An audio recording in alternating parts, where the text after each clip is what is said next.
नमस्कार। श्री कृष्ण जन्माष्टमी की हार्दिक बधाई व शुभकामना के साथ मैं वैभव नाथ शर्मा आप लोगों का हार्दिक स्वागत और अभिनंदन करता हूं अपने YouTube चैनल वैभव वन पर। श्री कृष्ण जन्माष्टमी पर किए जाने वाले 10 अचूक चमत्कारी महाप्रयोग। ज्योतिष शास्त्र के अनुसार अगर श्री कृष्ण भगवान को प्रसन्न करने के लिए खासतौर पर जन्माष्टमी के दिन कुछ विशेष उपाय और टोटके किए जाएं तो माता लक्ष्मी की भी कृपा प्राप्त होती है, उससे माँ लक्ष्मी भी प्रसन्न होती हैं और भक्तों के ऊपर कृपा सदैव बरसाती रहती हैं। ये उपाय करने से आपकी मनोकामना पूर्ति, धन प्राप्ति के योग आपके लिए बनने लगते हैं। तंत्र शास्त्र के अनुसार किसी भी सिद्धि प्राप्ति या मनोकामना के लिए 4 रात्रियां बहुत ही श्रेष्ठ मानी गई। ये मैंने अपने और टीवी शोज में भी कई बार बताया है, जिसमें से जन्माष्टमी जो है वो बहुत ही विशेष होती है। तंत्र शास्त्र में इसे मोह रात्रि कहा जाता है, क्योंकि भगवान श्री कृष्ण जो हैं वो सम्मोहन और आकर्षण के सबसे बड़े देवता, सबसे प्रमुख देवता माने जाते हैं। तो इस रात को जो है मोह रात्रि कहा जाता है और इस रात में तंत्र की, सम्मोहन की, वशीकरण की, आकर्षण की बहुत सारी तंत्रिक क्रियाएं जो हैं चल रही होती हैं चारों तरफ। शास्त्रों के अनुसार भगवान श्री कृष्ण भगवान विष्णु के अवतार माने जाते हैं और उनकी पत्नी रुक्मिणी माता लक्ष्मी का स्वरूप मानी जाती हैं। इसलिए श्री कृष्ण जन्माष्टमी के दिन भगवान श्री कृष्ण को प्रसन्न करने के लिए कुछ उपाय किए जाएं तो इससे माँ लक्ष्मी भी प्रसन्न होती हैं और भक्तों की हर तरीके की मनोकामना पूरी होती है।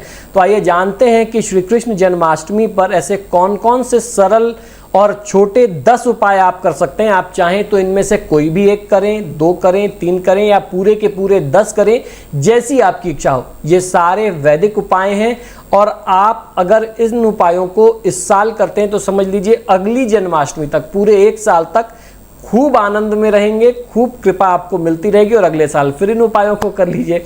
तो इस तरीके से आपकी जो मनोकामना है वो कभी खाली नहीं जाएगी, आपको हमेशा कृपा मिलती रहेगी। तो आइए जानते हैं वो कौन से उपाय हैं। जन्माष्टमी के दिन सुबह स्नान करके राधा कृष्ण के मंदिर में भगवान श्री कृष्ण को पीले फूलों की माला समर्पित करने से धन संबंधी परेशानियां दूर हो जाती हैं और माँ लक्ष्मी की कृपा मिलने लगती है। लक्ष्मी प्राप्ति के योग उस जातक को बनने लगते हैं जो भी ये उपाय करता है। दूसरा उपाय है कि भगवान श्री कृष्ण को पीतांबरधारी भी कहते हैं, इसलिए भगवान श्री कृष्ण के जन्मोत्सव के दिन यानी जन्माष्टमी के दिन मंदिर में भगवान श्री कृष्ण को पीले रंग के वस्त्र, पीले अनाज, पीले फल, पीली मिठाई अवश्य समर्पित करनी चाहिए। ऐसा करने से भगवान श्री कृष्ण और माँ लक्ष्मी दोनों की कृपा प्राप्त होती है और व्यक्ति के जीवन में कभी भी धन और यश की कमी नहीं होती। जन्माष्टमी के दिन भगवान श्री कृष्ण को सफ़ेद मिठाई, साबूदाने और चावल की खीर का भोग लगाएं। खीर में चीनी की बजाय अगर आप जो असली मिश्री होती है, जिसे ताल मिश्री कहते हैं, उसका प्रयोग करें और उसके बाद जब वो ठंडी हो जाए, जब आप भगवान को समर्पित करने लगें तो उसमें तुलसी दल डाल करके समर्पित करें तो आपको बहुत अच्छा फायदा मिलेगा। इस उपाय को करने से भगवान श्री कृष्ण की कृपा से धन और ऐश्वर्य की प्राप्ति के योग बनने लगते हैं। चौथा उपाय है कि दक्षिणावर्ती शंख में जल भर करके जन्माष्टमी के दिन सुबह के समय में भगवान श्री कृष्ण का अभिषेक करें। इससे माँ लक्ष्मी प्रसन्न होती हैं और भक्तों की मनोकामना को पूरा करती हैं। ये प्रयोग मैं अक्सर करता हूँ, मैं लगभग हर जन्माष्टमी पे करता हूँ और इसमें जल की जगह मैं कच्चे दूध का प्रयोग करता हूँ। मनचाहा जीवन साथी पाने के लिए या फिर प्रेम में सफलता पाने के लिए जन्माष्टमी के दिन श्री कृष्ण जी के मंदिर में जाकर के उन्हें पीले फूलों की माला चढ़ाएं, पीले रंग की मिठाई, मिश्री, शहद और इलायची का भोग लगाएं। आपकी मनोकामना अवश्य पूरी होगी।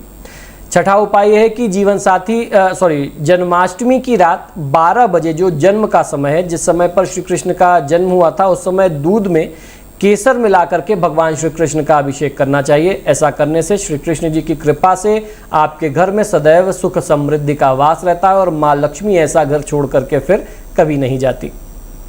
7वां उपाय है कि जन्माष्टमी के दिन श्री कृष्ण को पानी वाला नारियल और केला समर्पित करें और अपने मनचाहे प्रेमी या प्रेमिका को मन में रख करके ओम क्लीं कृष्णाय गोपीजन वल्लभाय स्वाहा, इस मंत्र का जितना ज़्यादा से ज़्यादा जाप करें आपको उतना अच्छा फायदा मिलेगा। राधा कृष्ण की प्रतिमा के सामने रोजाना इस मंत्र की 5 माला का अगर आप जाप करते हैं तो इस उपाय से प्रेम विवाह और मनचाहा जीवन साथी पाने की इच्छा प्रबल होने की संभावना बनने लगती है और आपकी जो मनोकामना है वो धीरे धीरे फिर सिद्ध हो जाती है। 8वां उपाय कि मंदिर में जटा वाला नारियल और कम से कम 11 बादाम, जो मेवे वाले बादाम होते हैं, एलमंड्स, जन्माष्टमी के दिन श्री कृष्ण जी को जरूर चढ़ाइए। जो व्यक्ति जन्माष्टमी से आरंभ करके 27 दिन तक लगातार श्री कृष्ण के मंदिर में जटा वाला नारियल और 11 बादाम समर्पित करता है, उस व्यक्ति के सभी कार्य निर्विघ्न रूप से पूरे होते हैं। 9वां उपाय है, अगर लाख प्रयास लाख कोशिशों के बावजूद भी व्यापार और नौकरी में मन मुताबिक सफलता नहीं मिल रही है, तो जन्माष्टमी के दिन अपने घर में 7 कन्याओं को बुला करके उन्हें सफ़ेद मिठाई या फिर खीर खिलाएं, साथ ही उन्हें कुछ उपहार भी भेंट करें। इस उपाय को अगले 5 शुक्रवार तक लगातार करते रहें। इससे माँ लक्ष्मी की कृपा तो प्राप्त होती ही होती है, नौकरी और व्यापार में आपको मनोवांछित सफलता प्राप्त हो जाती है। 10वां उपाय, जन्माष्टमी के दिन शाम के वक्त तुलसी के सामने देसी घी का दीपक जलाएं और ओम नमो भगवते वासुदेवाय इस मंत्र का जाप करते हुए तुलसी के पौधे की 11 बार परिक्रमा करें। इस उपाय से गृह क्लेश दूर होता है और घर में सुख शांति का वास होता है। जन्माष्टमी के दिन भगवान श्री कृष्ण को प्रसन्न करने के लिए, उनकी कृपा प्राप्त करने के लिए इन उपायों को आप अपनाते हैं तो निश्चित ही आपके ऊपर धन की वर्षा होती है। क्योंकि भगवान श्री कृष्ण की कृपा होती है, तो उनकी कृपा से तो जीवन के कुछ भी जो 4 अहम लक्ष्य होते हैं हमारे शास्त्रों में जो बताए गए, अर्थ धर्म अर्थ काम और मोक्ष, आज के समय में मैं उसको थोड़ा सा ऐसे देखता हूं कि अगर अर्थ है तो उससे आप धर्म कर पा रहे हैं, क्योंकि मन में धार्मिकता कितनी भी हो, आपको कहीं यात्रा पर भी जाना हो, अगर अर्थ नहीं है तो कुछ नहीं हो पाता। तो जो धर्म अर्थ काम मोक्ष था, मैंने उसको जो है अर्थ धर्म काम मोक्ष अपने हिसाब से अपने लिए कर दिया, जनता के लिए नहीं है। तो वो होगा तो हो पाएगा। तो इन उपायों को करने से भगवान श्री कृष्ण, माँ लक्ष्मी, माँ राधा की कृपा मिलती है, जिससे आपकी समस्त मनोकामनाएं पूरी होती हैं और आप अपने जीवन में सुख और समृद्धि को प्राप्त कर पाते हैं।